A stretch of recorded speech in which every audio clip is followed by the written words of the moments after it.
Bienvenue dans Causons peu, causons bien, le format court de Causons Ostéo. Aujourd'hui, nous abordons l'article de Cook, publié cette année dans Musculo-squelettal physiothérapie. Attention, le diable est dans les détails.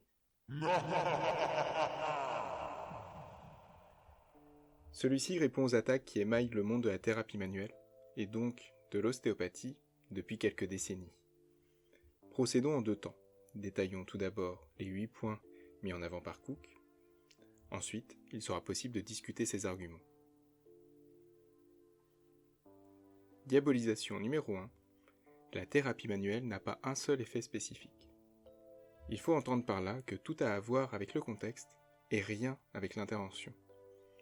L'auteur ici oppose l'ensemble des données sur la modulation de la douleur à propos de la thérapie manuelle et d'un effet potentiellement bottom-up, c'est-à-dire du système nerveux périphérique vers le système nerveux central.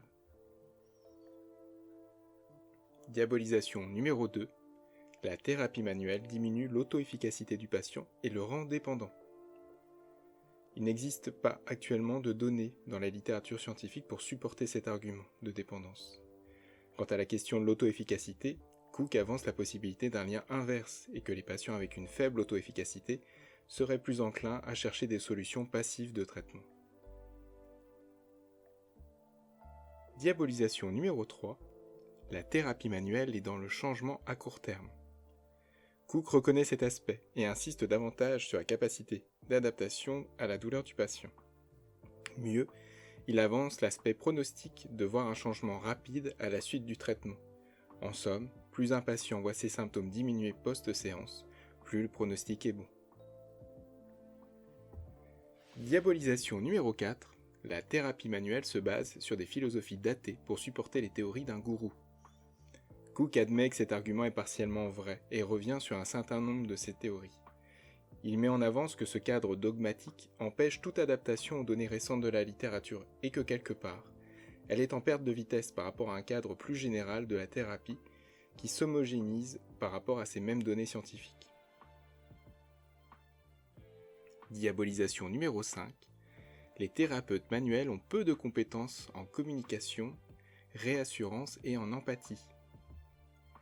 L'auteur explique que c'est faux le plus souvent, arguant que la thérapie manuelle étant une formation post-grade certifiante le plus souvent, les praticiens ont une grande envie de faire le maximum pour les patients, se forment aux neurosciences de la douleur et sont sensibles aux guidelines. Ils mettent en avant un résultat, montrant une supériorité de l'association de thérapie manuelle avec l'éducation aux neurosciences de la douleur et d'un programme d'exercice à la maison sur chacune des interventions prises individuellement. Diabolisation numéro 6. La thérapie manuelle n'est pas adaptée à des soins basés sur leur performance. Cook rappelle que cette approche value-based care doit faire le meilleur compromis entre le coût, la qualité et l'expérience qu'a le patient de ce soin. Il rapporte que les tenants de l'approche active oublient parfois l'aspect expérientiel du soin par le patient et mettent en avant la plus-value possible du toucher pour cet aspect-là. Il est opposé à la généralisation faite sur la valeur de toutes les interventions passives. Diabolisation numéro 7. La thérapie manuelle cause plus de mal que de bien. Cette fois, il est question des effets indésirables, et bien des interventions thérapeutiques en ont.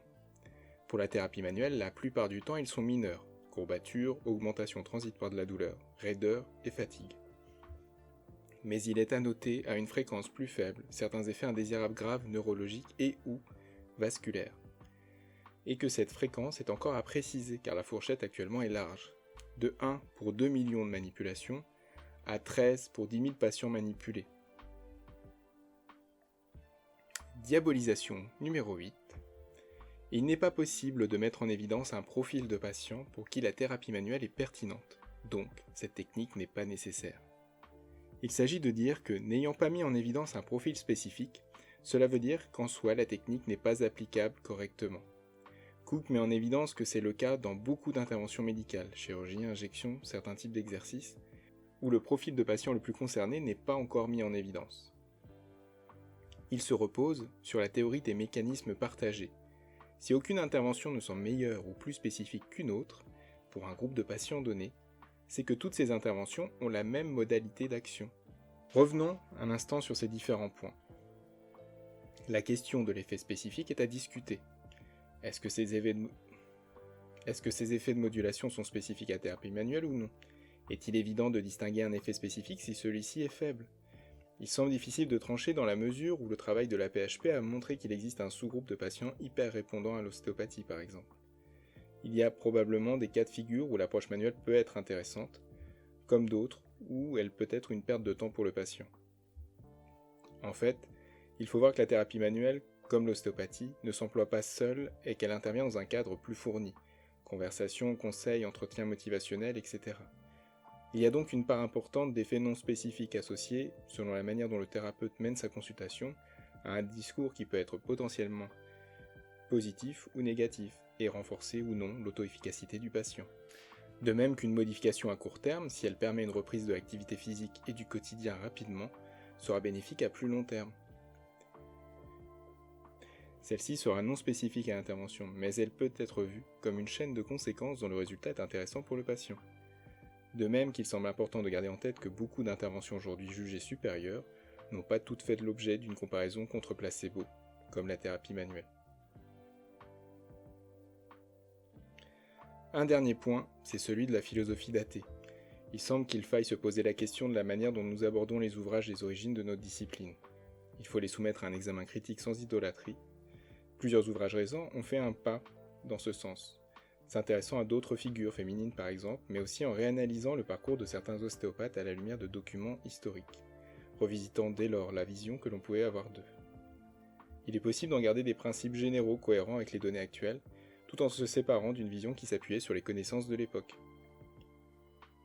Quant à la question des effets indésirables graves, il me semble que certaines techniques, dès lors qu'elles sont à risque et sans bénéfice supérieur à d'autres techniques, leur usage devrait être sérieusement questionné, voire abandonné.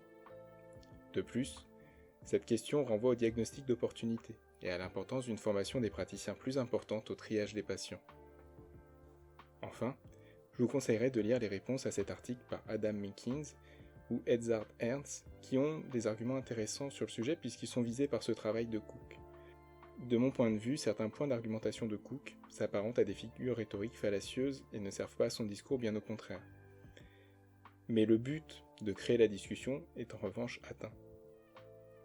Et vous, quel est votre avis ?